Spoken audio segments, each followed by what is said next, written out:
Greetings, and welcome to Storytime with me, the mighty, magnificent and magnanimous Captain Jack Sparrow. I shall begin with the tale of how I became a captain, how my crew became a crew, and most importantly, how we began the quest for the Sword of Cortés. This story was transcribed by Captain Rob Kidd, and it's entitled The Coming Storm. So, come closer, and we'll begin.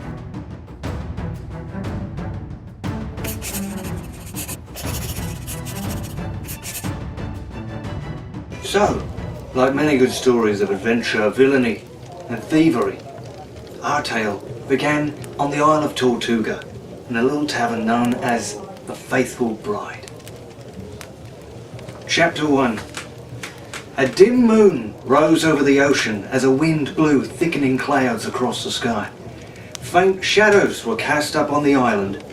Huge, black sailing ships, sea monsters, and other things that haunted the midnight waters seemed to cascade over the hills. Few stars were strong enough to twinkle through the stormy haze. The white sands of the beach were swept into little whirlwinds, shifting the patterns on the sand dunes. A bad night for sailing. The few respectable citizens of Tortuga stayed snug in their well-guarded houses. Everyone else, buccaneers, swashbucklers and cutthroats all, was down at the Faithful Bride, drinking ale and rum. Between gusts of wind from the gathering storm, the noise from the tavern could be heard half a mile away. Laughing, shouting, and the occasional burst of gunfire echoed through the night as drinkers took up a shanty they all knew. Yo ho, a pirate's life for me. We kindle and char and inflame and ignite, drink up me hearties, yo ho. We burn up the city, we're really a fright. Drink up me hearties, yo ho. Yo ho, a pirate's life for me. From outside, the Faithful Bride looked like nothing more than an oversized shack. It wasn't even built out of proper wood, but from the timbers of wrecked boats. It smelled like a boat too. Tar and salt, and seaweed and fish. When a light rain finally began to fall, the roof leaked in a dozen places. Inside, no one seemed to care about the puddles on the floor. Tankards were clashed together for toasts, clapped on the table for refills, and occasionally thrown at someone's head. It was crowded tonight, every last shoddy chair filled in the candlelight tavern. I reckon we have enough old salts here to crew every ship in Port Royal, the Faithful Bride's young barmaid, Arabella, thought. She was clearing empty mugs off her table, surrounded by men who were all hooting at a story. Like everyone in the pub, they were dressed in the tattered, mismatched garb common to all the sailors of the area. Ragged breeches, faded waistcoats, stubbly beards, and the odd satchel belt. One of them tugged at her skirt, grinning toothlessly. Arabella rolled her eyes and sighed. "Let me guess," she said, tossing aside her tangled auburn locks. "Ale, and oh, probably another ale." The sailor howled with laughter. "Ha ha! That's me lass!" Arabella took a deep breath and moved on to the other tables. "There's no Spanish treasure left but inland, you daft sprog," a sailor swore. "I'm not talking about Spanish treasure," his friend, the second-rate pirate, Handsome Todd, said, lowering his voice. There was a gleam in his eye, not yet dulled by drink. "I'm talking about Aztec gold from a whole lost kingdom." Arabella paused and listened in, pretending to pick up a mug off the floor. "You're not talking about Stone-Eyed Sam and Isla Escalita?" the sailor replied skeptically. "Legend says Sam had the Sword of Cortés and he cursed the whole island." "Aye, I agree with only one part of that story, that it's legend, mate. A neat little city of stone and marble, just like them there Romans built, they say. Bah, rubbish! Aren't nothing like that in the Caribbean, I can tell you. Forget the blasted kingdom and the sword, it's his gold I'm talking about," Handsome's Todd spat out. "And I can tell you I know it's real. Seen it with my own eyes, I have. It changes hands often, like it's got legs all its own, but there are ways of finding it. You got a ship then? The first sailor said, with a leery look in his eyes. Aye, a fine little boat, perfect for slipping in and out of port unseen, Handsome Todd began. But then, he noticed Arabella, who was pretending to wipe something from the floor with her apron. She looked up and gave him a weak smile. She looked again at the floor and rubbed fiercely with the edge of her apron. Blasted men, spilling their ale, she said. Handsome Todd relaxed, but he looked around suspiciously, as if the other buccaneers, the walls, or the king himself were listening. Let's go somewhere a bit quieter than, as they say, dead men tell no tales. Arabella cursed and moved away. Usually, no one cared. No one noticed if she were there or not. To the patrons of the bride, she was just the girl who filled the tankards. She had heard hundreds of stories and legends over the years. Each story was almost like being on an adventure. Almost. Still, she decided, not a bad night considering. Could have been far worse. The storm often seemed to bring out the worst in an already bad lot of men. And then, suddenly, the door blew open with a gale force. A crash of lightning illuminated the person in the doorway. It was a stranger, wet to the bone, shaggy black hair was plastered against his head, and the lightning glinted in his eyes. Arabella held her breath. She'd never seen anyone like him before. Then the door slammed shut, and the candlelight revealed an angry, dripping young man, no older than Arabella. There was silence for a moment. Then the patrons shrugged and returned to their drinks. The stranger began to make his way through the crowd, eyes darting, left and right, up and down like a crow's. He was obviously looking for something, or someone. His jaw was set in anger. His hazel eyes lit up for a moment. He must have found what he was looking for. He bent down behind a chair and reached for something. Arabella stood on her tiptoes to see.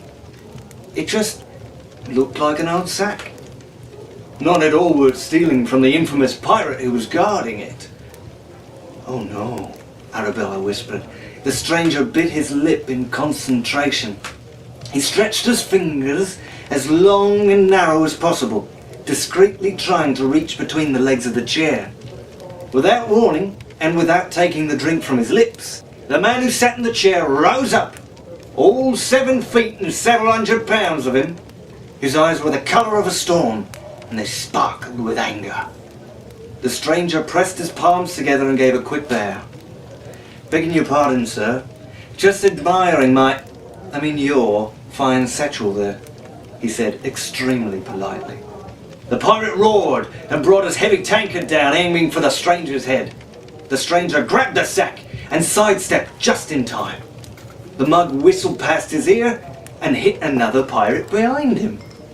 This other pirate wasn't as big, but he was just as irritable and armed, and he thought the stranger was the one who had just hit him in the head with a tankard. The pirate drew a rapier and lunged for the stranger. The stranger scooted backwards, moving out of the way of the deadly blade. His second attacker kept going, falling forward into the table where the giant pirate had been sitting. The rickety table broke under his weight. The drinks, coins and knives flew into the air. The buccaneers around the table leapt up, drawing their swords and pistols. It didn't take much to start a barroom brawl in Tortuga. The faithful bride exploded with the sound of punches, groans, screams, yells and hollers, the clash of cutlasses striking rapiers and the snap of wood as chairs were broken over heads, and all this in addition to the sound of crashing thunder and the leaking ceiling that had begun to pour down on the brawling patrons. The stranger was caught in the middle of it, and to make matters worse, the giant pirate was still after him. The huge pirate drew his sword and swung it at the stranger. The stranger leapt up onto the chair behind him, the blade slicing the area where he had just stood. That's a bit close, mate, the stranger said. He jumped off the chair again and kicked at one of its legs, causing it to flip up into the air and land into his hands. The giant swung again, but the stranger held the chair like a shield, blocking every strike. Bits of wood flew off the chair where the blade hit. Another pirate dived for the stranger, or maybe something behind him. It was hard to tell at this point. The stranger leaned out of the way, just barely avoiding the collision, and his attacker toppled into the giant pirate. With the giant now otherwise engaged, the stranger hoisted the sack onto his shoulder, turned around, and surveyed the scene behind him. What was, for pirates, a fairly quiet night of drinking, had turned into yet another bloody and violent brawl like the others he'd seen in his day. He couldn't resist grinning. Huh. Not a single bruise on me, he said out loud. Not one blasted scratch. I'm Jack Sparrow. That's right, it was me all along. Then someone smashed a bottle against the timber above his head. The giant had risen behind him, surprisingly quiet for such a large man. Jack swung around to see him and began to back away. You'll just be giving me that sack now, boy, the pirate said in a deadly voice, holding the broken bottle before him and pointing it at Jack. Jack looked around, but he was surrounded by the fight on all sides, still blocked from the door. Good sir, he began, hoping something would come to him, but before he could think of a way out of this one, the giant roared and bolted forward. A hand grabbed Jack by the collar and yanked him out of the way. But it happened so quickly that the giant kept running and crashed into a group of half a dozen pirates who were battering each other all along the far wall. There was a crack of wood, a crash of glass, and a blast of rolling thunder from the storm outside. The angry pirates all turned towards the not-so-gentle giant and pounced on him. Arabella kept a very firm grip on Jack's collar as she pulled him quickly through the crowd, ducking and avoiding the brawling sailors. And Jack kept a very firm grip on the sack. His sack. After a few more near misses, Jack and Arabella staggered out of the back door and into the stormy tropical night. It was raining much harder now, and the wind had picked up incredible speed. Jack and the barmaid were in an alley behind the tavern, and the slight overhang wasn't keeping them dry. He turned to thank the girl who saved him, but before he could, she threw him up against the side of the faithful bride. How dare ye start a fight in my father's tavern? Her hands were on her hips, her brown eyes flashed. Couldn't you do your pickpocketing somewhere else tonight? Someplace nicer, whose patrons wouldn't wreck the place? She pushed him against the wall and stepped back. Jack brushed himself off, straightening the wrinkles in his coat. Now listen here, lassie. I am not a thief. I didn't come here by choice, and I wasn't pickpocketing. Jack waved the sack in Arabella's face. Captain 7-foot Beastie in there stole my sack here, and I was simply reclaiming my property. So, if my gratitude is worthless to you, I'll just gather up my things, not say thank you for being so inhospitable, and be on my merry way, savvy? Jack lifted up his head and started to walk, but Arabella grabbed his arm and threw him up against the wall again. Do you have any idea who you've taken that sack from? Whether it's yours or not? She asked.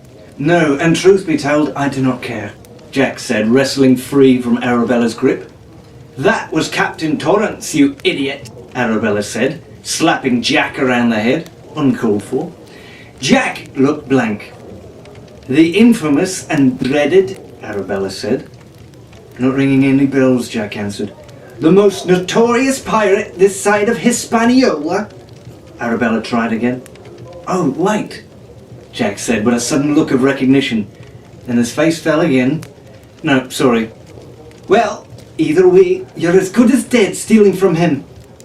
Look, I'm not a crook, Jack said. This crummy sack here, and what's in it is all I have. I would have brought more, but storage space for stowaways is very limited. Arabella rolled her eyes. Then, as is typical on this bloody island, a bloody pirate stole it from me. I don't even bloody remember it happening. The bloke, he got me from behind, and what I can tell you is that here is my sack. Jack leapt up to an old barrel and opened the sack. For instance, he said, digging around in the sack, then pulling out what looked like a stick of wax.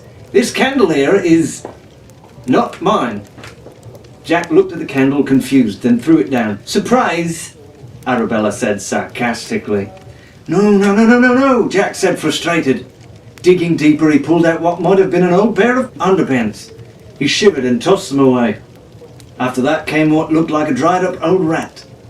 "Arabella, by the way," the girl said. Jack did not look up. "The lassie has a name," she continued, "and it's Arabella." Jack grunted, not really paying attention. There was no end to the horrible things in the sack. He threw out something that looked very much like petrified dung.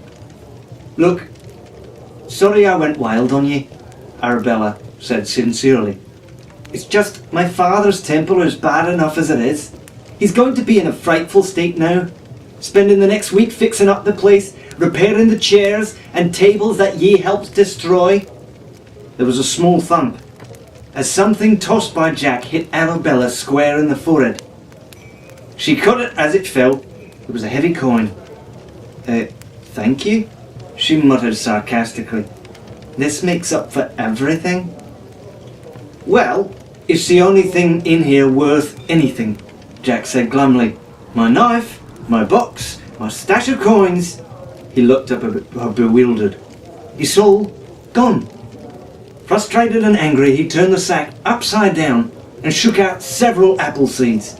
Then something big and heavy fell out of the bottom, hitting the ground with thunk. Jack leapt down to look at it. His eyes lit up as his finger closed around smooth leather. A scabbard. A long scabbard. A sword. Any sword would fetch some nice cash on the black market. And this one looked like it had some history to it. He would be rich. Well, if not rich, at least he could start to buy back the things he had lost. Then again, perhaps he would keep it for himself. He didn't have a sword. And anyone who was anyone in the Caribbean had a sword. But as he picked up the scabbard, Jack realized the weight was all wrong. Much too light to have a sword in it. Jack groaned and threw the empty scabbard to the ground. Blasted pirates. He rubbed his eyes with his fingers and sank against the tavern wall, contemplating a bleak, not so well-fed future. But Arabella's eyes widened as the scabbard tumbled to the ground. Was that a flash of gold? She picked it up, ignoring Jack's grumbles, and turned it over in her hands. Although it was scratched and covered with dirt, glints of gold and silver still remained worked into the leather, which was sparkling with rain, and she could feel a design embossed on it. "No, it couldn't be," she breathed. "Get me some light," she ordered. Normally, he took orders from no one, least of all an angry tavern owner's daughter, but Jack heard something in Arabella's voice that caught his attention.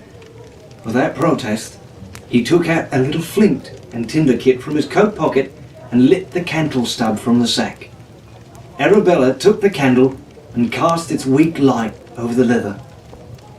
"Look there," she said, pointing at the scabbard. There were some words in a language neither of them recognized, abbreviations of some sort, and then some more inscriptions in Spanish. Below that was a strange image of a serpent with feathers, worked in reddish gold, angular and foreign. Quetzalcoatl, the Aztec god. Arabella whistled. "Do you know what this is?" she asked. Her voice quivered with excitement. "Worth lots of gold?" Jack asked. "It's the scabbard to the Sword of Cortés," she whispered. Jack's eyes widened. "This says, belonging to Hernando. This is the cursed sword that gave Cortés the power to conquer the Aztec Empire." Arabella's eyes shone with incitement. "Legend has it that the sword made him unstoppable in battle, and it gave him strange powers, like convincing the Aztecs that he was a god. The Aztecs believed the god Quetzalcoatl would come back to them someday, and with this sword, Cortés convinced them that's who he was. Legend says the sword holds limited power if the one who possesses it also doesn't have its sheath. It also played a part in Cortés's downfall. The loss of the scabbard will cause kingdoms to scab over, or as the saying goes. She turned the scabbard over in her hands, looking at the worn leather and shining jewels, and shuddered. It's supposed to be made from the innards of Aztec sacrifices? Delightful, Jack said, taking the scabbard from her with his thumb and forefinger. But how did it get here? Stone-Eyed Sam had it last, she said, remembering the conversation she overheard earlier in the tavern. What? The pirate captain? The Scourge of Panama? Jack asked. Arabella nodded. Years ago, he took the sword and sheath and used him to make himself king of an isolated island. No one knows what happened to him or to his loyal subject.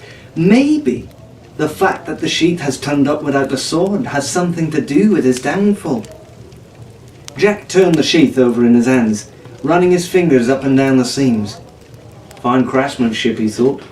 The sword was one of the greatest treasures in all of the Caribbean, which meant losing half of what made it so powerful would rile up any notorious and fearsome pirate to the point of, well, Jack didn't really want to think of that there.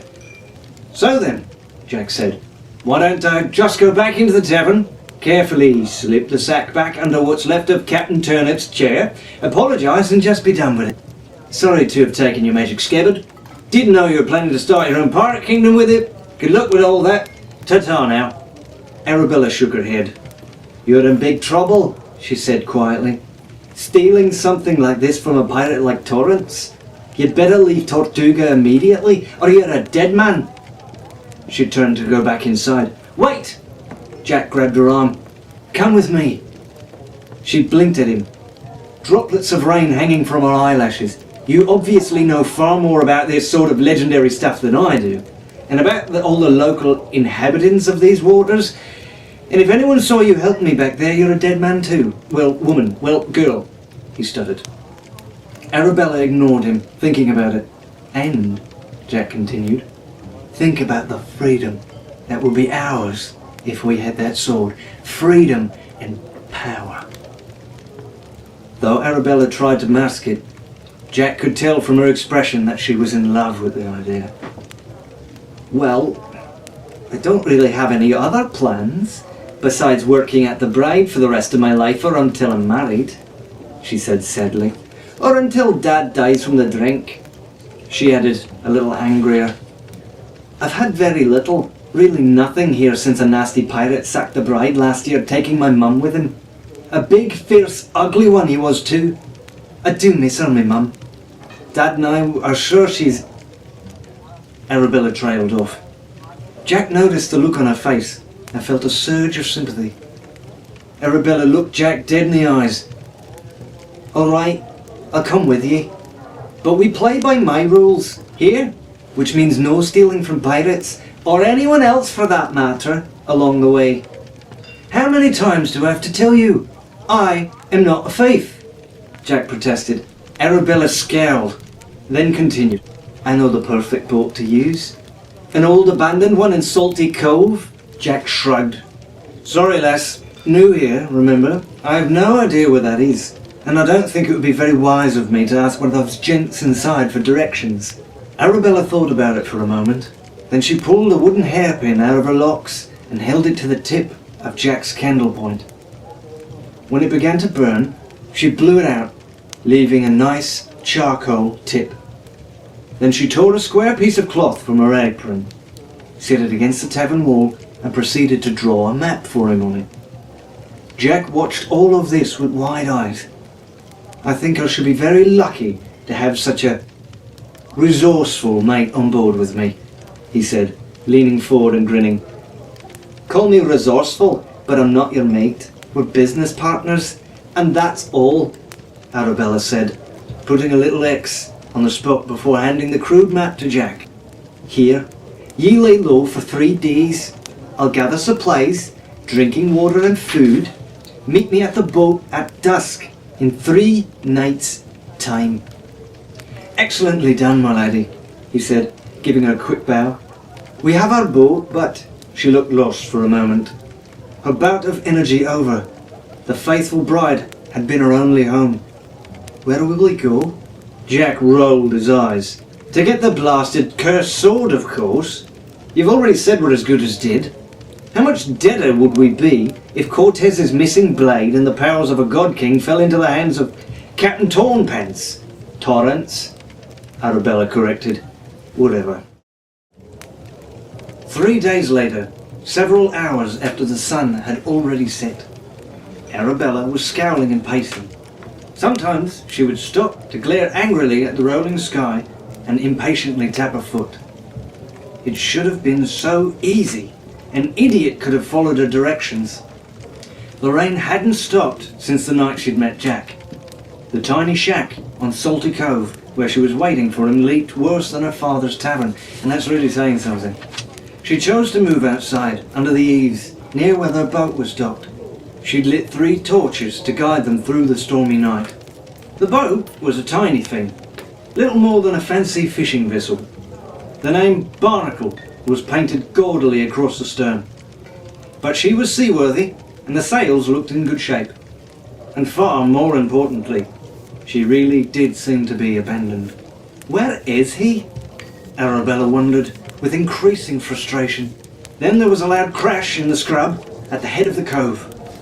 Arabella put her hand on the dagger she had hid in her pocket. My lady. Jack came falling out of the woods, not at all on the trail Arabella had mapped out, and staggered forward onto the tiny beach. He bowed dramatically. I am here. Let us set sail and let the adventure begin. His shirt was torn at the sleeve, and his hair was a mess. There was something that looked suspiciously like blood on his trousers. Mr. Sparrow, Arabella breathed, trying not to show her relief. You're hours late. What happened? I thought I gave you specific instructions. Yes, well, he half hid his mouth by scratching at his nose and looked away so he couldn't see his eyes. A number of obstacles, flotsam and jetsam really. Nothing important, but I'm here, aren't I? You've been in a fight, Arabella sighed, taking his hand and pulling it away from his face. A straight, deep cut went from his cheekbone almost to his mouth. I found my sack, Jack admitted, holding it up happily.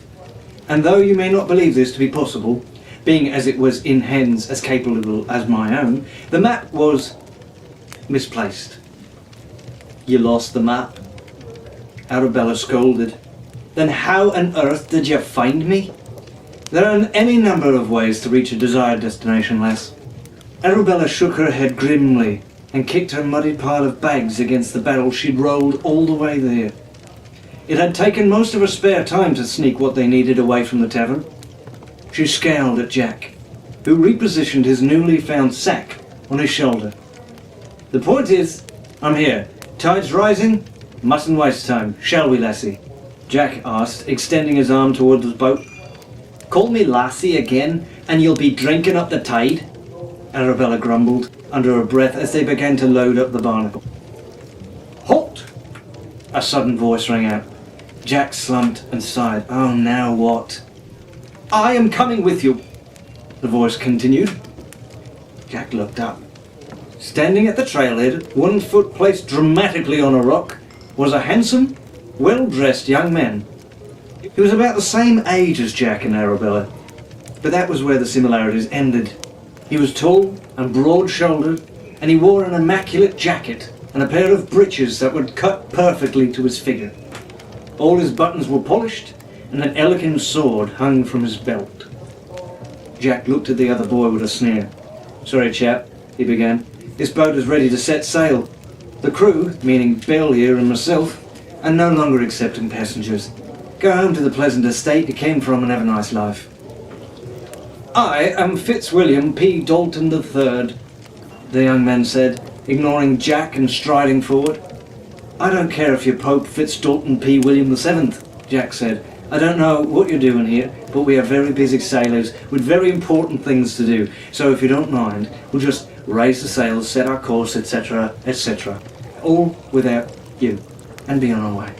He pressed his hands together and gave a mocking bow, then quickly turned on his heel back towards the barnacle. Very busy, important sailors, Fitzwilliam said with badly hidden scorn. He carefully removed from his pocket a piece of cloth and delicately unfolded it. "The map!" Arabella whispered. She recognized it at once and glared at Jack. Fitzwilliam haughtily read aloud, "Meet Arabella at the spot at dusk in order to commandeer boat, find Sword of Cortés, eliminate Captain Tourniquet, acquire the perfect hat, become captain, rule entire Caribbean, live happily ever after." "Oh, Jack," Arabella said, clearly embarrassed. "I suppose I have not arrived too late for the hat part," Fitzwilliam added, looking meaningfully at Jack's ragged hair. Yes, so what?" Jack said impatiently. "So I have a life plan. What do you have? Well, besides a fancy silk suit that you seem to like to wear in the pouring rain while wading through the mud." Jack turned to Arabella and whispered, "The pastime of these aristos are so sick and odd, yet strangely intriguing." "I have decided to accompany you," Fitzwilliam announced grandly, and produced his own kit bag. It was much nicer than anything Arabella or Jack had, made of new leather and probably full of nice, expensive things. Jack opened his mouth to protest, but Arabella silenced him. "Why?" she asked, intrigued. "You're obviously wealthy, and don't have the need we do for treasure. A man in your position can do anything he wants. You don't have to sneak away from your family for adventure, at least not the way I do, you know." She glared at Jack. "Me being a lassie and all." "Au contraire, my lady," Fitzwilliam bowed. "As the eldest son of the Earl of Dalton, I am precisely bound by the same sort of family rules you are. Perhaps more so. We came from England less than a month ago, when my father decided to expand his holdings into the New World. Since then, I have been forced to do nothing but attend balls and cotillions of other English families." "Oh, sounds dreadful," Jack muttered. "You have no idea," Fitzwilliam said with some heat. "Regardless, I am expected to choose one of the English ladies I meet and marry her within the next year. I am forbidden from entering the naval service or pursuing any career other than what my father chooses for me. Which is, namely, continuing the family Dalton. Which means chaperoned walks with stupid rich girls, dinners with my father's friends who are 3 times my age, and acres of banana trees." "Sounds dreadful," Arabella echoed Jack. "I'd take drunken old sailors over a bunch of bananas any day." "So when I found this, it was a sign." Fitzwilliam held up the map. "My escape, my destiny, my adventure." "Your exit," Jack said quickly. "The high seas are no place for a well-born fop like yourself. Run along now, Fitzy. Bye-bye." "Oh, come on, Jack. He could be useful," Arabella whispered. "He can afford supplies when we run out, and it would be handy to have another pair of strong arms aboard." "You seem to be man enough for the job at hand," Jack said. "Thanks," Arabella said. "I think."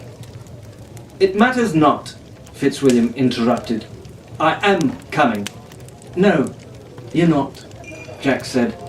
The 3 stood there quietly for a moment. The rain continued to pour all around them, and a wind rattled some of the rigging on the Barnacle. Fitzwilliam paused. Then, after a moment, he said, "I challenge you to a duel. I win, you let me come with you. I lose, I leave and tell no one what I've seen here, or anything of your plans." "Oh, Fitzy, I would really love to," Jack said, not really sounding regretful. "But as it happens, I have yet to acquire the sword I really want. No sword, no duel. No boarding the ship for you. So sorry."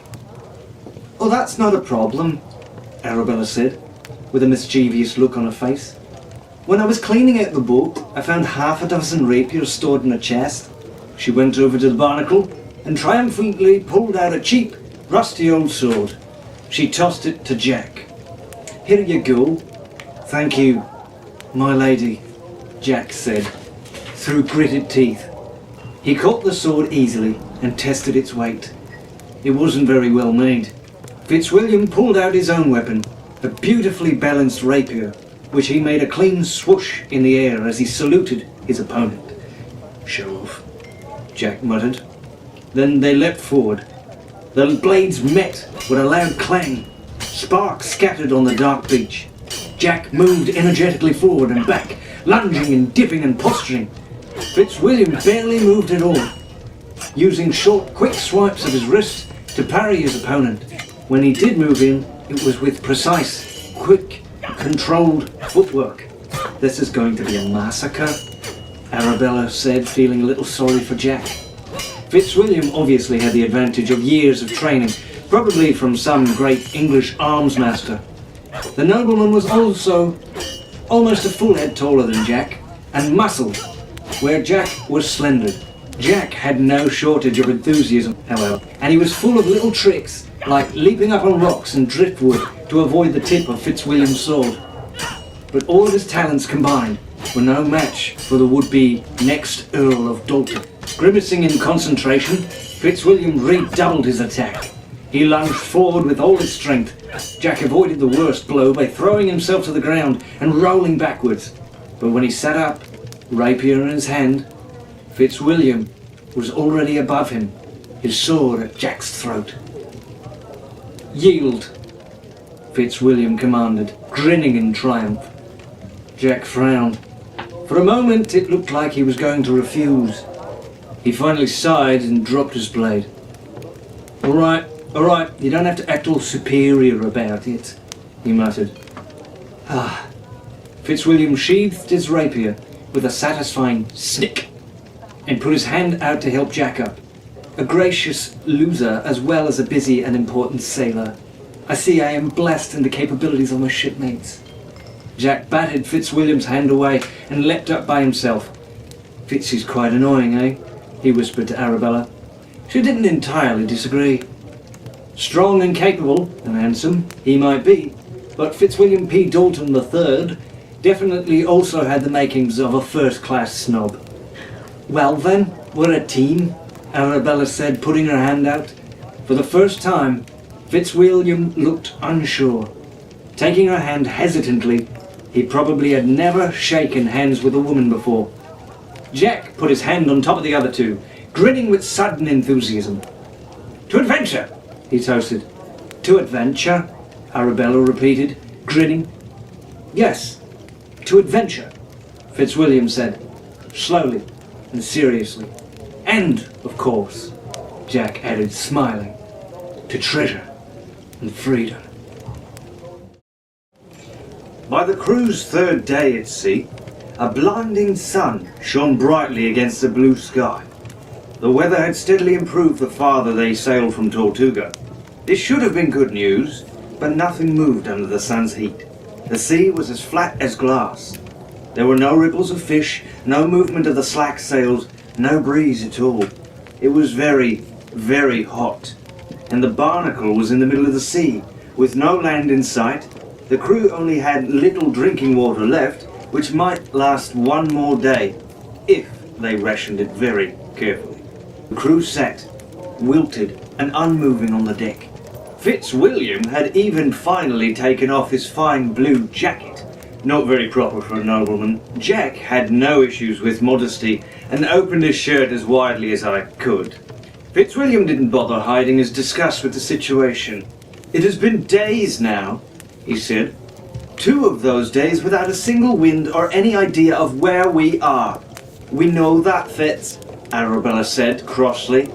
She had pinned up her hair to keep cool, but rivulets of sweat still ran down her neck. "I thought ye two was sailors," Arabella challenged. "Well, I know I am," Jack protested. Arabella and Fitzwilliam just stared. "A sailor," Jack continued, as did the stairs. "Of sorts," he finished, before quickly turning away. "What about ye?" Arabella said, throwing a compass at Fitzwilliam's chest. "Oh, me father the Earl taught me about all reading maps and charts and latitudes and the rest," she said in a snooty, mocking tone. "If we had a map, I could read it," Fitzwilliam growled. "Oh yes, They're so very easy to come by, those secret maps to pirate kingdoms, Jack said sarcastically. Or they would be, if there really were a blasted pirate kingdom, he added under his breath, sneering at Arabella. And what's that supposed to mean? Arabella demanded. I told you I thought Stone-Eyed's Isla Esqueletica was probably one of the smaller Leeward Islands. I never claimed to know exactly where he landed. You sounded awfully sure back at the cove, Jack said sternly. Or hang the both of you, Arabella snarled in a very unladylike way, and turned her back on Jack and Fitzwilliam. Jack sighed. He took off his bandana and mopped his face with it. As a gesture of goodwill, he offers it to Fitzwilliam, but the nobleman's son just gave him a look of disgust. Jack shrugged and put it back on, tucking in a stray bit of hair that the breeze kept blowing out of place. He stopped suddenly, realizing something. A breeze kept blowing his hair out of place. A breeze! He licked his finger and held it up, turning around to determine the breeze's source. He turned to the southeast, the direction of the very faint wind. Fitz, give me a glass, he demanded. Too hot and tired to argue, the other boy opened his kit and carefully pulled out a spyglass. A gift from his father, his most prized possession.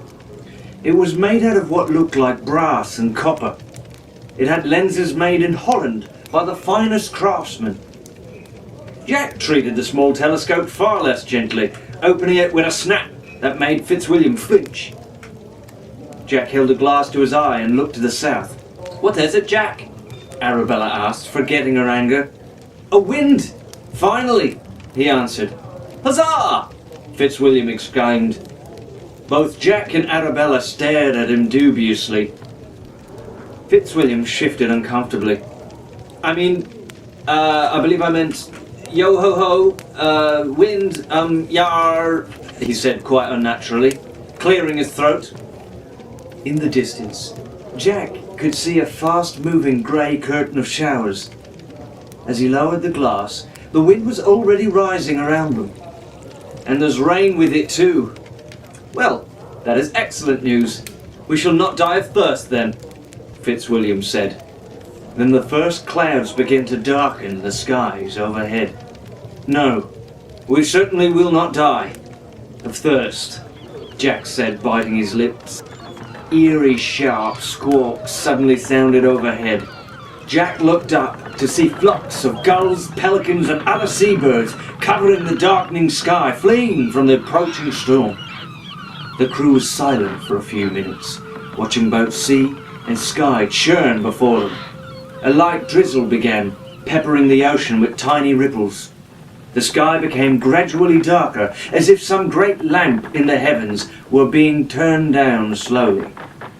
The unruly surf became more violent, carelessly tossing the ship about.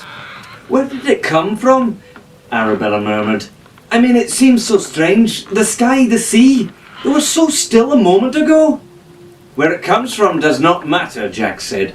It's where it's going that should be of concern to us, especially as it seems headed directly for the mighty Barnacle. Come now, it's probably no more than a squall, Fitzwilliam said, squinting to keep his eyes shielded from the increasingly heavy rain. If we are able to stay afloat, it shall all be over in an hour or two. We shall get through this easily. As though in response, a tremendous crash of thunder, louder than any cannon fire the crew had ever heard, rocked the ship. Unimaginably long forks of lightning flashed all around them, and a huge swelling wave swept over the deck, drenching the shipmates. Help me grab the line, Jack ordered. Reef the sails immediately. Lower the sails? But we finally have a wind, Fitzwilliam protested. Jack stepped up to him. Of course we have winds, he said. How pleasant and convenient for us. They'll just get caught in the sails and push us on our merry way toward Isla Esqueletica. His voice became sterner. Or they'll tip this boat over like a child's toy. Savvy? Fitzwilliam understood. The two boys lowered the sails and made the rigging fast. Arabella battened down the hatches as best she could. Her almost encyclopedic knowledge of pirates Legends of the Sea and history contained almost nothing about the actual practice of sailing. She acted on instinct, tying up loose rope and other things on the deck, and went below to secure what personal items they had lying around the sleeping quarters. Soon the storm was hitting them full force. Jack and Fitzwilliam had just tied down the lowermost sail and made the boom secure when the fierce storm delivered them a huge punch. Wind screamed around the rigging. The rain became a flood of water pouring from a pitch-black sky. Above, clouds rolled and swirled, mirroring the waves below. The Barnacle pitched wildly as Jack and Fitzwilliam tried to turn the boat to run with the storm. But even with Arabella adding her strength, the wheel spun out of control and the rudder pulled away from them. Water poured over the deck in flash floods so severe that the crew couldn't keep their footing. The three novice sailors were thrown from railing to railing as the Barnacle rocked in the storm. "It's no good," Fitzwilliam shouted. "The Barnacle's being tossed around like a toy." "Fitz, grab your axe. Help me take the mainmast down," Jack yelled. "You are mad," Fitzwilliam shouted. "Just listen to me. You can tell me I'm wrong later when we're not dead," Jack yelled. "I'll lower it down from the other side. Bill," he turned to her, "I need you to make a sea anchor. Grab anything heavy you can, like a barrel or Fitz's bag, whatever. Something that will give us drag. Tie a rope to it firmly and feed it off the aft end. Got it?" "Aye, aye," she said and ran off. Jack put his knife in his teeth and scurried up the mast like a monkey, clinging tightly as the wind tried to push him off. He cut down the rigging as he went, allowing it and the sails to fall to the deck. At the very top, he grabbed the last remaining rope and used it to swing down, letting the slack out as he went. "Now, Fitz!" he yelled. Fitzwilliam did as he was told, hacking at the mast as if it were a tree. Standing on the pitching deck, Jack braced himself with the rope. When the long timber finally began to topple, he let the rope out, easing the mast down as best as he could. It still smashed a hole in the deck where it fell. Fitzwilliam barely leapt out of the way in time. "It's all done, Jack!" Arabella shouted over the roar of the storm. "But why did you need to do that? Aren't we as good as dead now?" "We were top heavy," Jack shouted back. "But the wind was still catching at the mast, but that danger is past. Now hold fast to the wheel." Two at a time, they held the wheel to steady the ship, while the third went below and bailed the water out using buckets, and still the storm beat down. After hours of wet misery spent just keeping the Barnacle afloat, the clouds and the rain swept past. Within a few short minutes, it was as if there had never been a storm at all. The sun shone, and fish leapt out of the water. Jack's plan had worked, if you had any doubt. The Barnacle was upright, though it had really taken a beating, and then a brown and green line appeared on the blue horizon before them. "Land!" Jack shouted, looking through Fitz's spyglass. "We must have been pushed here by the wind before we anchored, but could not see anything through the storm." "Let us heave to and look for water," Fitzwilliam said. "Not," he added quickly to Arabella, who was wringing out her skirts, "that the use of our fresh water didn't make for a great anchor." "It was the only heavy barrel we had," she snapped. "And you're free to drink the rainwater on deck, Master Dalton." "Now, mates," Jack interrupted, "let's get that mast back up and raise what sail we can. There's a good amount of rope below deck that could secure it, at least for now." Swept along by a strong current, and helped by the wobbly mast and makeshift sails, the Barnacle made it to the island by the following morning. The island was barely a few miles across. It was clearly uninhabited. There were no columns of smoke promising any towns or docks. The crew laid anchor, jumping into the water, and waded to shore. "Maybe there'll be a spring or a stream on that hill there?" Arabella pointed at a slope in the distance as they climbed out onto the beach. It looked as if the scrub turned into a thick, lush jungle inland, a good indication of water. "Absolutely," Fitzwilliam said cheerfully. You should go back and wait in the boat, and Jack and I will seek it out. Arabella stepped on Fitzwilliam's foot as she marched past him up the beach and away from the boat. Jack sighed. But there might be dangerous natives or beasts, Fitzwilliam protested, as Arabella ignored his warnings. I see only one beast around here, Arabella muttered, glaring at Fitzwilliam as she hitched up her skirts and stepped into the brush. The weather on the island was very hot. Weighed down with the leather flasks and water bags, it was slow going for the three adventurers. Please, Arabella, Fitzwilliam said when she stumbled. At least let me take one of those bags for you. You're too weak to carry all that. Oh, Belle, Jack whined. Please, let him act as your manservant if it's the only way to shut him up. Your mother must be very proud, Arabella grunted at Fitzwilliam as she handed her bags over to the strong young man. My mother died when I was 9, Fitzwilliam said, a fierce look on his face. I hope she would be proud of the man I became. Oh, I'm so sorry, Arabella said sincerely, remembering her own mother. I didn't know. Fitzwilliam stared into the distance sadly. It was after she died that my father first started looking into expanding his holdings into the New World. It was like he wanted to cut himself off from England and his old life forever. Talk as we walk, mates. Chop chop, no time to lose here, Jack said, ignoring Fitzwilliam's story, pushing through the jungle. He married my elder sisters off immediately, Fitzwilliam continued, to the sons of people he knew who had already moved here to the New World. Some of them we had never even met, Fitzwilliam said to Arabella, whacking a bush aside with his sword. Not since we were all children, anyway. Jack, who was in front of them, rolled his eyes at Fitzwilliam's story. Fitzwilliam paused for a moment, wrestling a small tree out of the way.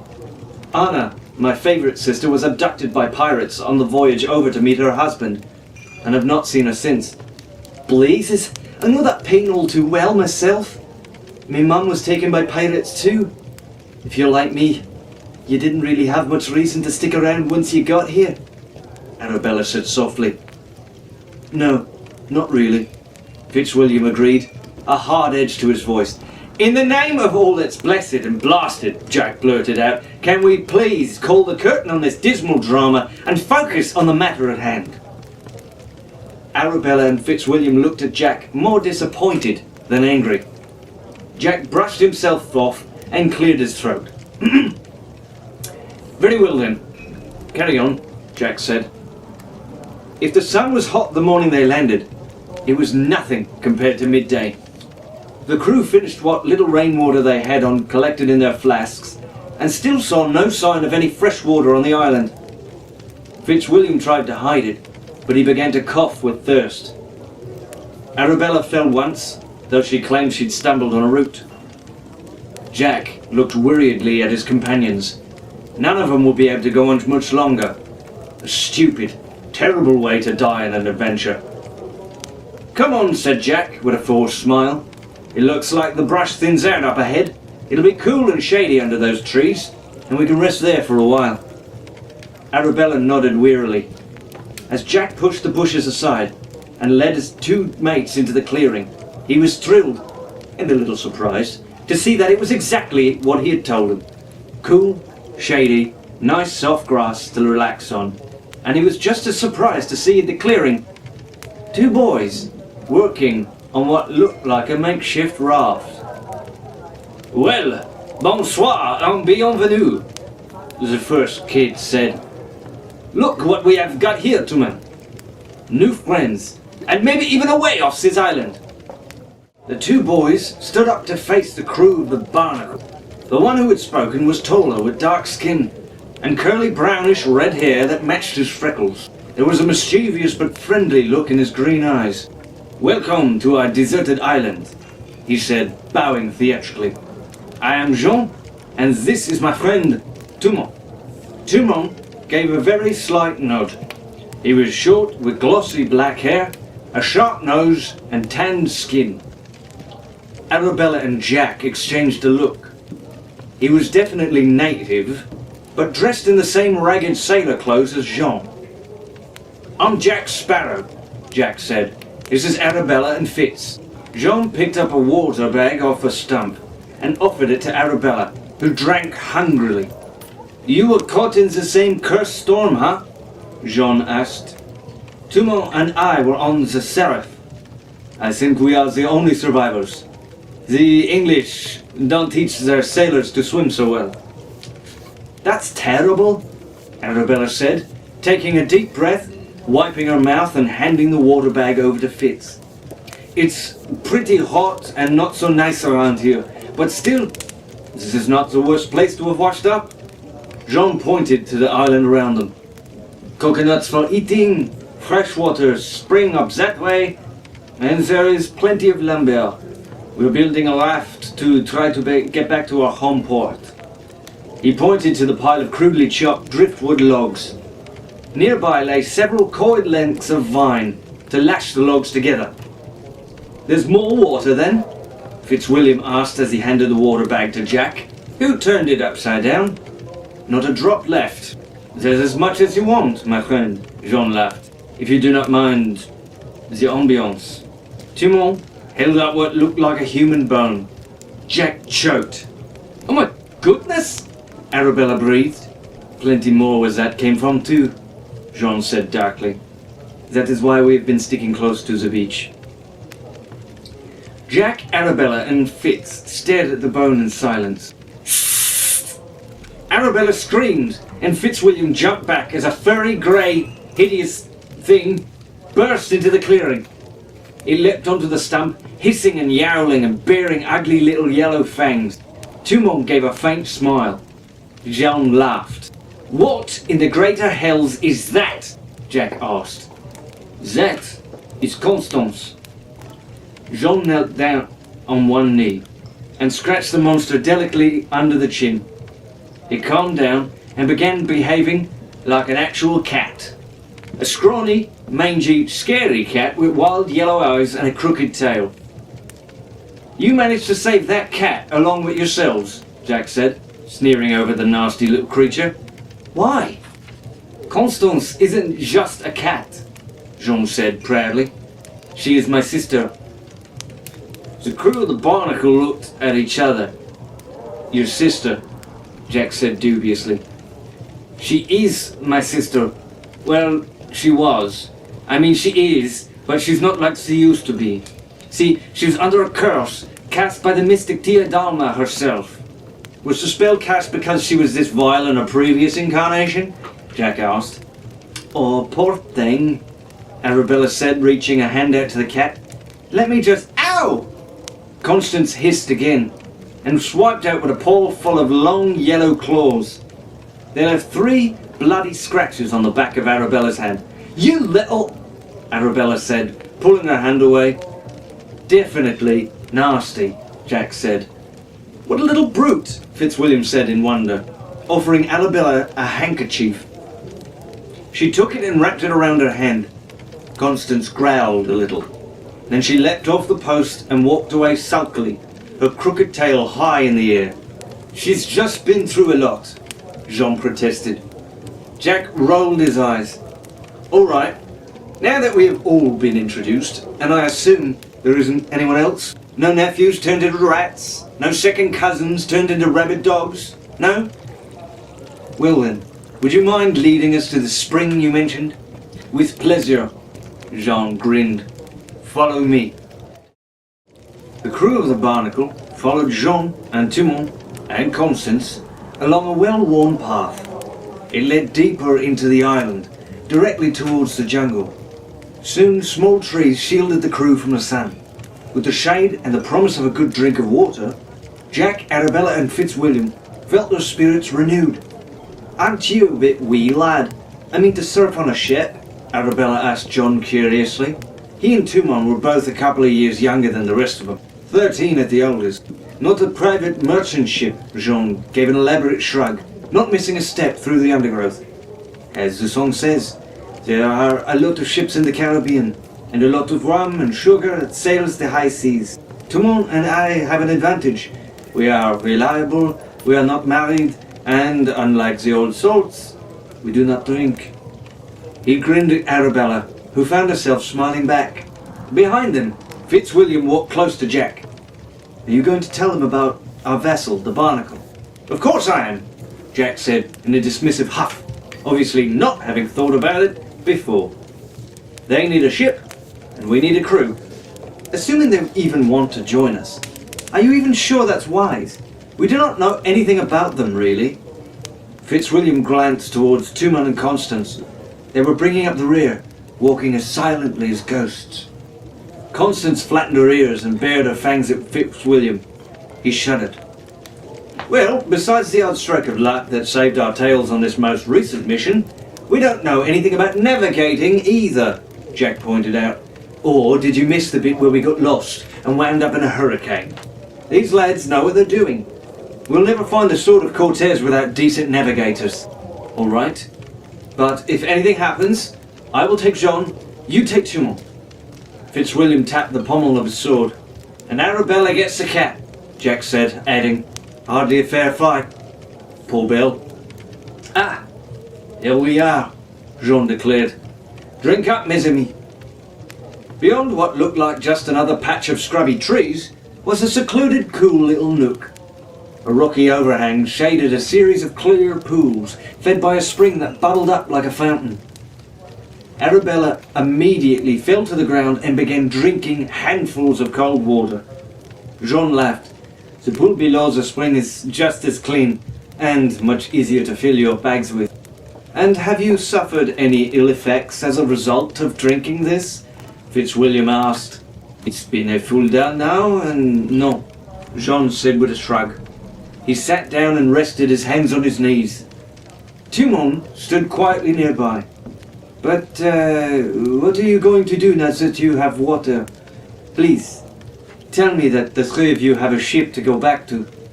"As a matter of fact, we do," Jack answered proudly. "The mighty Barnacle survived the storm. We just need to strengthen the mast and she's set to sail." "Where is the rest of your crew?" Tumon asked. You're looking at it," Jack said, grinning. Jean laughed again. "Mon Dieu! Mighty, you said your ship was. Can you take us to a port?" Tumon asked. "Aye," Jack said, trying to think through all the angles quickly. As much as he didn't want to admit that Fitzwilliam was right, it did seem a little too early to invite these three rather, with open arms. "We could, if it's on our way." "Oh, disgusting!" Arabella shouted suddenly, trying not to shriek. At first it seemed as if Constance were making amends, trotting up to Arabella's injured hand and mewing a little, but then instead of licking it or purring, the cat daintily dropped a human finger bone into the grass before her.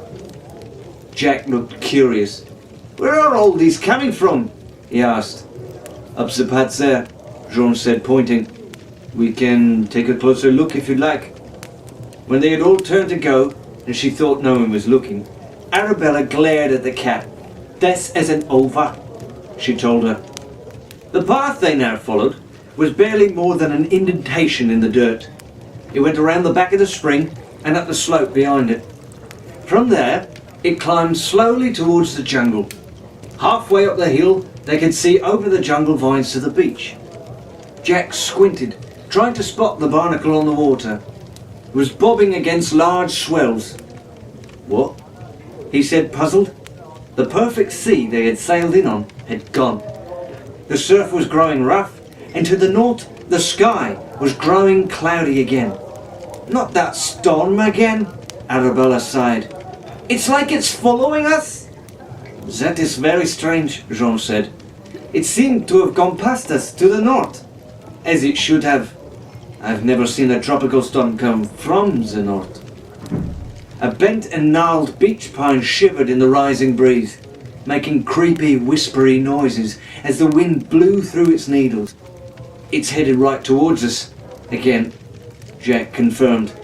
He looked back at the beach, then forward into the green tropical centre of the island. "We should press on, faster," he decided. "We'll be safer under the cover of the jungle." No one disagreed. They plunged forward, and in a few minutes they were under curvy palms and thick vines, leaving the scrub behind. The breeze blew harder, making the giant leaves rattle against each other. Except for the rustling leaves, it was completely silent. No insects chirped, no birds called, not a single animal was there to be seen or heard. "I wish I could wear trousers," Arabella complained, carefully lifting her skirt as she stepped over a log. "You would make a very pretty pirate," Jean said, grinning. "But how did your friends let you aboard? Women are bad luck on ships, you know." "So are cats," Arabella shot back, shaking her fist at him where Constance's scratches still bled a little. "Touché!" Fitzwilliam said, smiling for what seemed the first time in a while. "Oh, you speak French too?" Jean asked. "Oui. French, German, Latin and Greek," Fitz said proudly. "Ah, excellent! Greek!" Jack said. "No doubt that will be useful when we come up against angry natives on this island." "Nreta majri kacha abal majun sakwinak itzel," Juman muttered. "Sorry, my mind's a little rusty." "What did he say?" Arabella asked, curious. Jean just shrugged. It wasn't French Creole. Soon, the path grew a little wider and flat stones appeared underfoot, pushing their way out of the moss at regular intervals, almost as if the path had once been a paved road. At first, it was hard to see all the bones. They were old and dry and splintered like pieces of driftwood or fallen branches from a long dead tree. Further on, larger pieces of skeletons began to litter the ground. Whole skulls and rib cages poked out of the earth. Old, rotted clothing and leather belts hung limply from thin, bony frames, slowly being reclaimed by the jungle. "I wonder what killed them all," Arabella said in wonder. "There are no marks on the bones. It doesn't seem like there was a war or any kind of battle. They just seem to have died." "There are so many," Fitzwilliam said, sounding a lot less brave than he probably would have liked. "Well," Jack said flatly, "very exciting. Our first meeting with the natives. I wonder if they really do speak Greek." Just then, Constance hissed and ran ahead, disappearing around the bed. "Constance!" Jean yelled. He ran forward, pushing Jack aside. "Maybe you shouldn't," Jack began. But Jean had already vanished into the underbrush. "Blasted kids," Jack said through gritted teeth, running after him. "Constance, get down from there," he heard Jean saying. There was an unpleasant scraping noise, like claws scratching at rock. "No, Constance, no!" When Jack turned the corner, he saw Jean standing there by himself. There was a strange, surprised look on his face. The ground was giving way beneath Jean's feet. Large boulders creaked and shuddered, and then rolled forward and down, disappearing. John pitched down after them, into the darkness. "Jean!" Tumon yelled, running forward. Jack, Arabella and Fitzwilliam followed close behind. They all stopped and stared at the scene below him. It wasn't a pit. It was a small valley just below them. What they were standing on was actually the top of a city wall. The boulders had been part of a turret. Below them stretched the sunken remains of an ancient city. There were crumbling houses, dust-covered boulevards, neatly laid out in stone, and wells gone dry long ago. And it was littered with hundreds upon hundreds of skeletons. "Well, good day, City of the Dead," Jack said, smiling. In the valley below, Jean was rubbing his head. Otherwise, he didn't look too badly hurt. "I'm all right," he called up. Then he turned and saw where he was. A lonely wind blew, whistling and moaning through the ancient structures. It raised an eerie dust cloud over the empty streets, scattering bones as it went. "This place is accursed," Fitzwilliam said grimly. "We should not tarry here." "No, wait, Jack!" Arabella cried. "A city, neat and well designed, like the Romans built. A pirate paradise," she said excitedly. "And look!" She pointed at what looked like a variation of an Aztec pyramid in the center of the city. Then, noticing a coin by her feet, she bent to pick it up. An S, and a crude hieroglyph of an eye were carved onto its face. "This is the mark of Captain Stone-Eyed Sam. This is his island, Jack. This is the pirate kingdom we were looking for." Jack took in the scene and smiled. "You were looking for this place?" Jean asked from below. "We are looking for the Sword of Cortés," Jack explained. Jean and Tumon each muttered something in his own language. Constance hissed at nothing in particular. "But how is this possible?" Fitzwilliam asked. "The island we just happened to land on after the storm just happens to be the one we were looking for?" "Well, that's luck for you," Jack said with a smile, and began clambering down the wall. Tumon followed. "It's not luck. We're here because we were looking for it," Arabella said. "The sword, or the scabbard, clearly drew us here to this place." "Stuff and nonsense," Fitzwilliam reported. But he hurried down after them anyway. Jack tried to keep his and everyone else's spirits up as they explored the city, but it was difficult. Even the promise of the Sword of Cortés wasn't enough to erase the horror of the things they saw. Since they had no idea where the sword might be, they had to look everywhere. They saw the skeleton of a washerwoman still bent over the tub, with the clothes inside long dry and eaten away. What was once a tavern, chillingly similar to the Faithful Bride, was populated with dead patrons, mugs of dusty, bony hands. Humans weren't the only ones dead in the city. There were pens of cattle, a dog right in the heels of a cat, rows of delicate bird bones on the edges of houses. And behind it all, the wind groaned, blowing grit into Jack and the crew's eyes and teeth. What could have possibly happened here? Fitzwilliam wondered. Plague? A fire? It was a curse, Timon muttered. The Sword of Cortés, Jack said. As soon as Stone-Eyed Sam lost the scabbard, his kingdom went to ruin. The loss of the scabbard will cause kingdoms to scab over, Arabella muttered to herself, repeating the same lines she'd heard at the inn. This is just where the commoners lived, Jack said. There's nothing royal about all this. He pointed to a shattered dining room with 4 grinning skeletons sat around a collapsed table, still waiting for their dinner. Let's get to that pyramid for a better view. Jack was relieved to find that the stepped sides of the pyramid made for very easy climbing. He scurried to the top like a squirrel and began to scan the city for something more royal. But then he was distracted by something else. Jack's eyes popped when he looked out over the top of the jungle. The storm on the horizon was now pitch black, like a vat of boiling tar in the sky, and it was heading directly for him. Spouts rose just offshore, whipping into the sky. It was only a matter of time before the storm would reach them. Jack stumbled quickly back down the pyramid, almost falling as he went. Storm! Coming! Huge! He panted, barely able to breathe. Like the one that nearly sank us all? Fitzwilliam asked. Huger, Jack said, waving his arms excitedly. Have to take cover! Winds!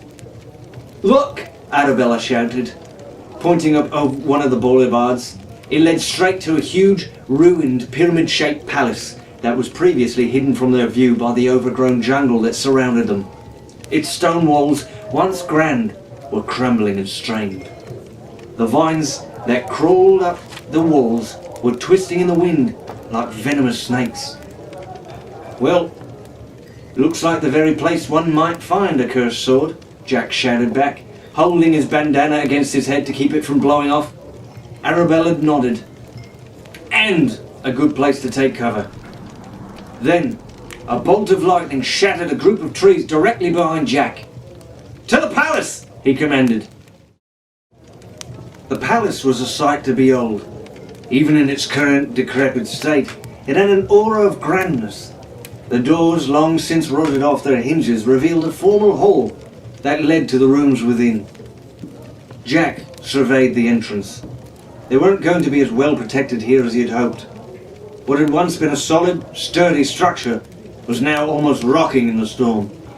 The wind howled through the cracks in the boulders and the bricks, and moaned down the hallways.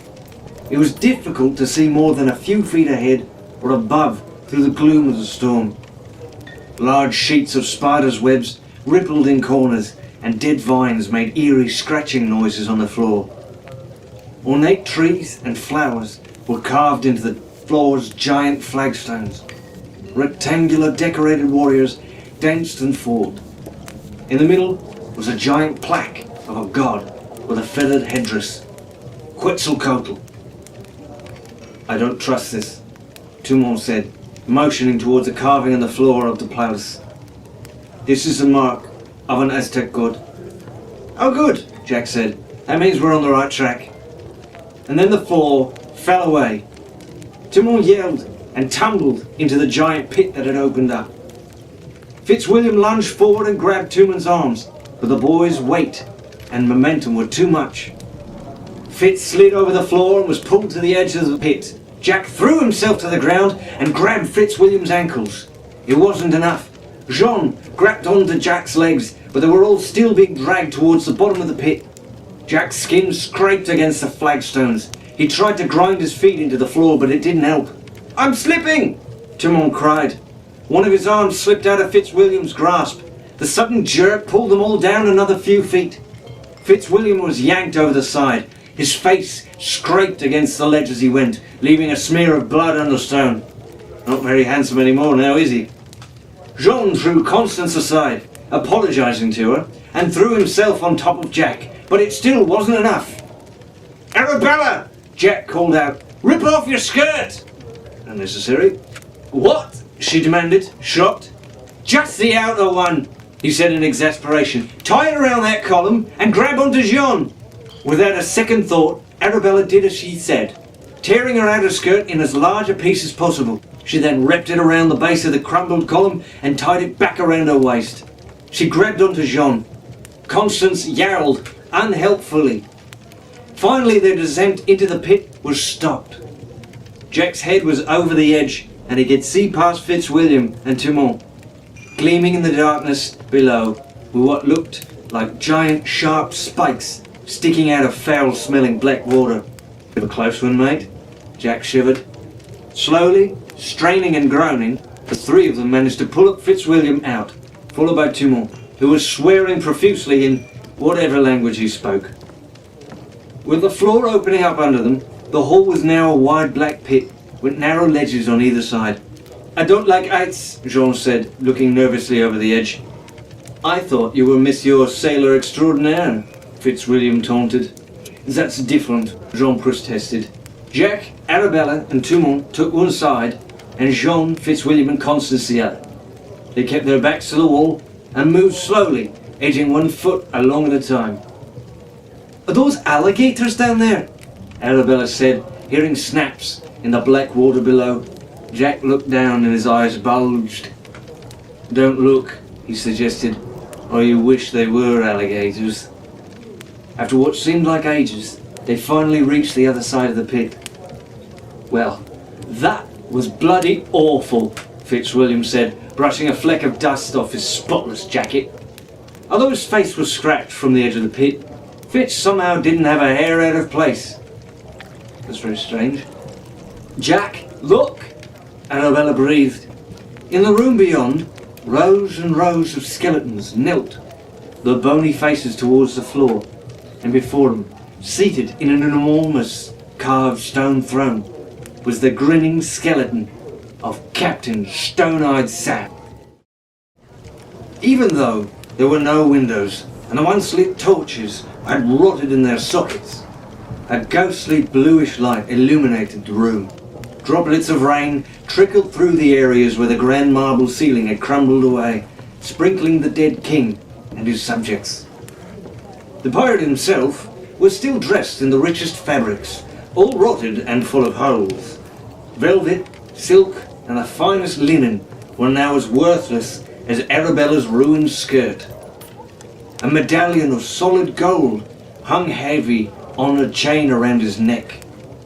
An orb of finely polished onyx filled his left eye socket, the stone that gave Stone-Eyed Sam his name.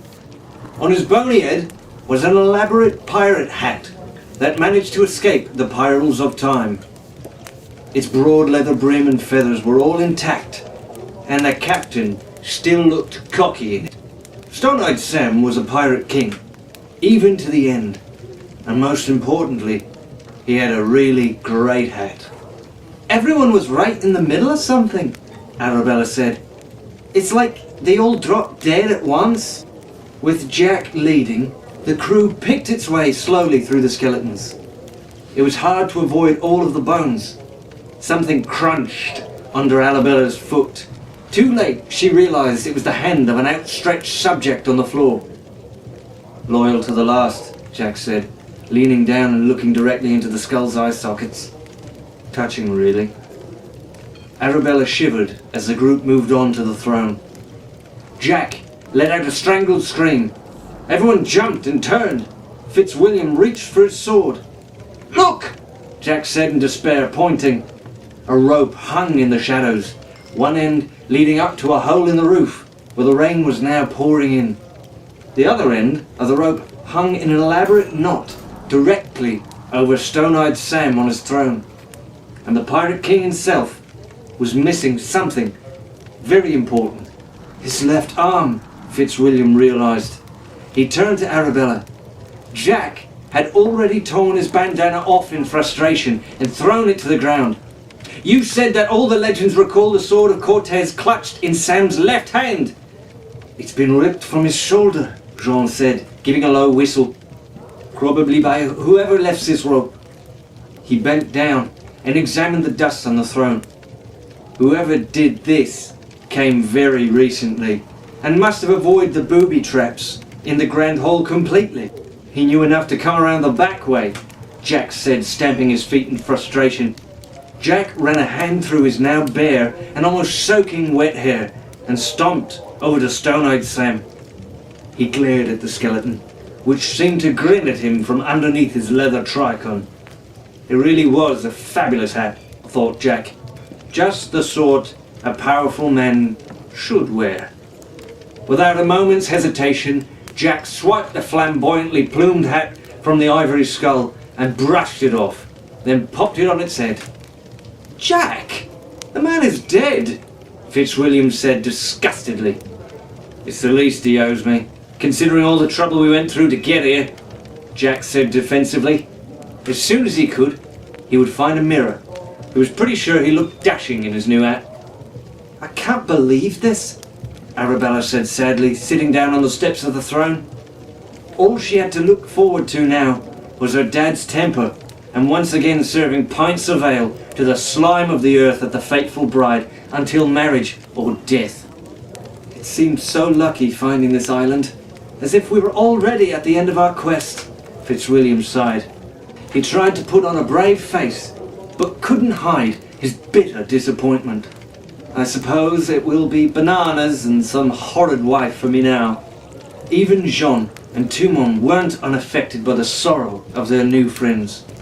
Constance mewed pitifully, and Arabella, in her sadness, instinctively petted the cat behind the ears before realizing what she was doing and pulling her hand quickly away. Jack bent over the dead pirate. Turning to make sure no one was looking, he slipped his finger into Sam's eye socket and pocketed the pirate's stony eye. Then he noticed a dull and rusty glint under the captain's rotted lace collar. Jack grinned and snapped the key he found there off its leather cord. There's one thing about kings and pirates, my lads, and lassie, and cat, beast, thing, he said, holding the key up to show the others. They both love treasure, and sword or not, I'll bet Stone-Eyed Sam had quite the haul hidden somewhere in this place. Everyone's, even Constance's eyes, lit up at that. An hour later, they had searched every room in the palace, including the dungeon and the treasure vaults, but they had found nothing more than a few doubloons. They didn't even need the key. The wooden doors to the vaults had rotted away. There were some pretty lamps and old furniture and bolts of rotting silk in Captain Stone-Eyed Sam's bedroom, but nothing shiny, precious, and easy to carry. Someone has come already and cleaned this place out, Fitzwilliam observed. No, there's no footprints, Arabella pointed out, like there were around the throne room. Jack frowned, thinking. Maybe this Sam was allergic to treasure, Jean said, scratching Constance under the chin. Jack's eyes lit up. He was a pirate, long before he was a king, he said. So, Arabella called, chasing after him. The others followed. So? Old habits are hard to break, Belle, he said, his voice echoing the royal bedroom. Give me a hand with this, he ordered, pulling at the enormous ebony bed. Jean and Fitzwilliam bent down to help. What nonsense is this, Jack? Fitzwilliam demanded. We are not looking for his chamber pot, I hope. Jack sighed in disgust, while ripping up the small rotted rug that was under the bed. You're not thinking like a pirate, Fitzy. When it comes to treasure, trust no one, and keep it close at hand. Believe me, I know, he added darkly. He ran his hands over the floorboards and grinned when his fingers hit the groove that he was sure he would find. He blew a cloud of dust away and pointed at the keyhole in the door hidden in the floor. The key fitted perfectly. Light me a torch, someone, Jack ordered, handing over his flint and tinder kit. Arabella and Tumon quickly did as he said.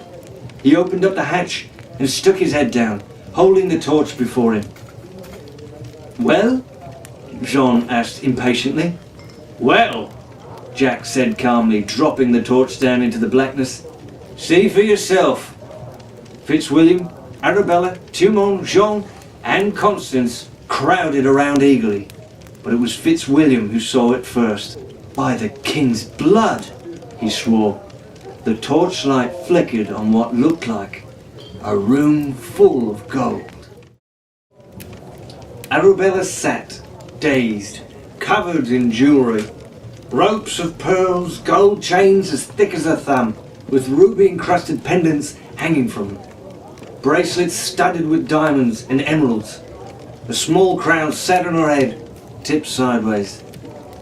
Normally, she wasn't into such girly things, but this was different. She had never before seen so much gold, so many beautiful things, trinkets and baubles everywhere, goblets carved out of crystal, pretty little daggers and golden hilts with amethyst pommels, chests overflowing with shiny yellow pieces of eight, statues cast in solid precious metals, dogs and jaguars and gods and birds of paradise. Constance lovingly rubbed up against a carved onyx cat with ruby eyes the size of plums. Jack also draped some of the jewellery over himself. There was just no other way to carry it. All the trunks and chests had rotted away, spilling their contents onto the ground. Only one was still good enough to carry the treasure, and it was already full. All right, that's good enough for the first trip, Jack decided, stuffing a few more rings into his pockets. Let's load up and get it to the ship and come back for the rest later. Timon laughed, watching Jean pose with bracelets and a crown. I thought this was going to be a disaster, washing up on this island, Jean admitted. What an adventure, what good fortune it has turned out to be. Speaking of fortune, I shall not need my father's fortune now, Fitzwilliam murmured. He held a decorative sword made of pure gold. He can disown me for all I care. I shall return to England as my own man. I can do whatever I want, Arabella said, dreaming of the sort of freedom money could buy her. I could buy my own tavern, or a whole estate, and be a lady of leisure. I'm going to get myself some new clothes, Jean said, and maybe my own ship. And a horse, Tuman added. Now, wait a moment, Jack said, interrupting. We'll do nothing with this treasure, but finance our great quest. We still have to find the Sword of Cortés. Fitzwilliam and Arabella blinked, slowly remembering why they were there in the first place. What's so great about this sword? Tuman asked. She seems to get a lot of people killed. It has great power, Jack said, eyes glowing. The power to cloud men's minds. The power to conquer empires. The power to forge kingdoms. This power can be ours. But more important, we can keep it out of the hands of the pirates that are searching for it, and maybe even rid ourselves of the pirates of the Caribbean once and for all. Then the seas will be free for us to rule. Get rid of all the pirates of the Caribbean. Not too sure about that one, mate. Everyone stared at him. Jack, that last part, you're a little ambitious there, Arabella said. Then smiling, she continued, I'm all for ambition. Agreed. It is a noble cause, Fitzwilliam decided. I completely devote myself and my sword. He looked at the useless gold and decorative one in his hand. My other sword, to avenging my sister. Dumont and John looked at each other. I have worked on a merchant vessel ever since I was a child. I have been through enough pirate attacks for a lifetime, Jean said thoughtfully. Sure, why not? Pirates are an evil lot, he said. Then he added, but the power and empire part? I like that too. Beats hauling bananas around, Truman said, shrugging. Then we're agreed. To the barnacle, Jack declared, grinning. It was all falling into place. The scabbard, the treasure, clues to the sword, and now a loyal crew.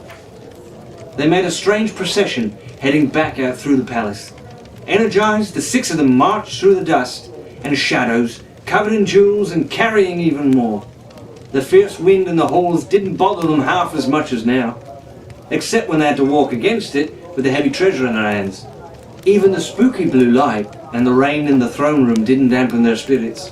Jack took extra care guiding his end of the treasure chest around the throne. Easy now.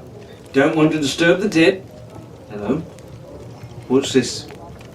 He dropped the chest, causing Fitzwilliam, who was carrying the other half, to fall on his rump. Jack had noticed something he hadn't seen before. He squatted to get a better look at the floor, beneath the rope that had hung from the ceiling. The footprints Arabella had noticed were very strange indeed. The fellow who took our fabled sword will have a lot of trouble running away with it. Look at this. Everyone gathered around. The prints were only of left feet, as if the man who left them had two of them. Left foot Louis, Dumont and Jean shouted. They looked at each other in horror. Arabella blanched. Before they could say any more, a rumble and crackling came from above. The storm had broken a piece of the stony ceiling away. It fell into the crowd of kneeling skeletons. A flood of water poured through the now huge hole in the ceiling, soaking everyone. Constance hissed and yelled, and hissed again, shaking herself like a dog. To the barnacle, Jack declared. Again! Are ye mad? Arabella said, shaking her hair out. It's a disaster out there. She is right, Fitzwilliam agreed. Let us wait it out in one of the other rooms. Perhaps make a small fire for the night. Well, you lot do what you want then, Jack said, shrugging. He pulled up his sleeves and bent over to pick up the chest as best he could. All of you may stay here among the crumbling ruins with the skeletons and the falling stones and the fearsome Captain Torrance. I, however, am taking myself, my ship, and this chest of gold and getting out of here, savvy? Captain Torrance? What on earth are you talking? Fitzwilliam began. Then he turned and saw the very figure standing behind them. Tall, very tall, with crazy grey eyes, and very, very angry. To the barnacle! Arabella shouted. Jack rolled his eyes. Fitzwilliam and Truman together grabbed the other side of the chest, and Jean grabbed Constance. The six of them ran out, with Torrance right behind them. The driving wind and rain grew worse as the crew of the barnacle ran through the palace. It beat down on them through the porous roof. They had a good head start on Torrance, but for every 2 steps they took, the giant only needed 1, and he was gaining on them. When they came to the hall with the carved stone floor and the pit hidden underneath, Jack, Fitzwilliam and Truman skidded to a halt, barely stopping in time. The trap doors had closed again, but they all knew what lay beneath. There's no way we can bring the chest, Jack, Fitzwilliam shouted. We'll have to leave it behind. We'll never be able to walk the ledges with it. We are not going anywhere without the treasure, Jack shouted back. Torrance came around the far corner, a murderous look on his face. "No, look!" Arabella tapped on the floor with the golden scepter she was carrying. "The traps only work if you're trying to get in, not out. Come on!" They picked up the chest and continued running. Torrance was at the far end of the room, and before the crew left the palace, Jack ran back across the floor. "Jack!" Arabella called out as the trap opened once more. Jack leapt nimbly back onto the ledge to rejoin his friends before the trap fully opened. "Good luck getting around those narrow ledges, mate," Jack called out to Torrance. "Let's go," he barked at the crew. Desperately scrambling, they managed to make it out of the palace and the city, through the jungle and almost to the barnacle, before Fitzwilliam tripped over a driftwood log and dropped the chest. Jack scrambled under the pouring sheets of rain to pick up the fallen coins. The surf was smashing against the shore and beating upon the beach. The storm was so strong that the crew was thrown about by the winds. Jean turned, trying to see through the driving rain to look for Torrance. "Jack!" he yelled. "Look! He's made his way out of the palace!" Torrance stood at the top of a nearby dune, roaring in anger. Over his head, terrible dark clouds spiraled and boiled. Rain was pouring all around him, but not on him. He was completely dry in the eye of the storm. It was finally clear. The storm was following them because Torrance had been following them. He was the eye of the storm, Jack realized with horror. The storm was coming from the pirate. "Give me back the scabbard, boy, or suffer the consequences," Torrance snarled at Jack. "What are your plans, mate? Drench me to death?" Jack asked, stepping between his friends and the pirate. Torrance growled. As he grew angrier, the winds whipped even more fiercely around him. Hail suddenly began to pelt Jack's crew. "Dock scum!" Torrance shouted. "If you don't fear me, which you'd be a fool not to, you will no doubt fear the power of the cursed Davy Jones." Jack laughed. "Oh yes, Davy Jones, my fine Tortsy. Davy Jones is only a legend." Torrance also laughed, but it was a brutal, sick laugh. "I've met Davy Jones," the giant growled, "in the flesh. Consider yourself blessed that you never had dealings with him who collects the souls of sailors and binds them to service before his ship. I was a guest aboard his ship. Maybe you've heard of it. The Flying Dutchman." Arabella, Jean, Jack and Tuman all shivered at the name. "Aye, the same terrible vessel whose very timbers are cut from the bodies and souls of damned seamen. I would have been damned too, but I was smart. I was able to make a deal with Jones for my freedom. Now I must find the Sword of Cortés and its scabbard and bring them to Jones within 1 year's time, or forever be bound to the Dutchman. He branded me just so I wouldn't forget." Torrance ripped open his shirt. Jack's eyes widened. On the pirate's chest, on scarred, blood-red tissue, that was the feathered serpent, the same mark that was on the scabbard of the Sword of Cortés. This mark angered the heathen gods, for they hate Cortés and anything to do with him, Torrance continued, closing his shirt again. "They cursed me, rain and storm wherever I go, worse when I've grown angry, and my dear boy, right now I'm very, very angry." There was a blast of thunder. The trees nearest Torrance were ripped out of the ground like weeds by the wind. Hail and rain hit like sharp glass. A static charge like a blanket of lightning covered the pirate's body. Sam's hat flew from Jack's head, and it was moments before he was able to sweep it up and put it back on. Torrance strode towards the crew, glowing with lightning. The 6 shipmates backed down the beach, unable to look away. There was no way they could get into the barnacle if it had even survived the storm-churned surf. Behind him, the waves were the colour of mud, crashing like a barrage of cannonballs upon the shore.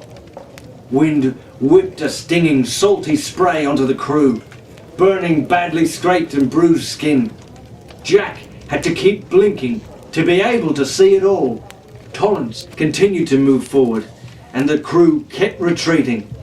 The pirate was going to force them into the stormy ocean. He was going to drown them. Jean stepped 1 foot backwards and yelped when it landed in the surf. A heavy wave struck the crew members' backs. Lightning crackled around Torrance's head. Arabella screamed and grabbed Fitzwilliam's arm. Two men clutched John and Constance. Fitzwilliam drew his sword and made sure the other was behind him, but he didn't stop backing away. Only Jack stood his ground defiantly.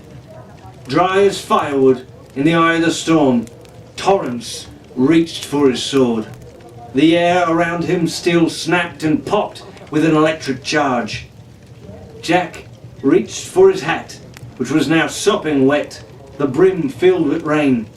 Jack took it off and calmly tossed the rainwater at Torrance. There was a crackle and spluttering and hissing, and finally a tremendous explosion. Jack was thrown backwards. Water and lightning were not a good mix, something most people wouldn't understand for quite some time. But Jack, of course, wasn't most people. Torrance screamed in agony, then he fell to the ground unconscious, his body smoking. What has happened to him? How could mere water have had such an effect on the devil himself? Fitzwilliam demanded. Jean and Tumont looked at each other in wonder. Jack just smiled knowingly and mumbled quietly, "I told little Benny that trick I showed him with the kite and the key someday proves useful. Just hope the lad remembers it as he gets older. Might do him some good too." "Look!" Arabella shouted, pointing to the shore. The storm was vanishing like vapour. Clouds pulled back, the wind died, and the sun shone, brighter than ever.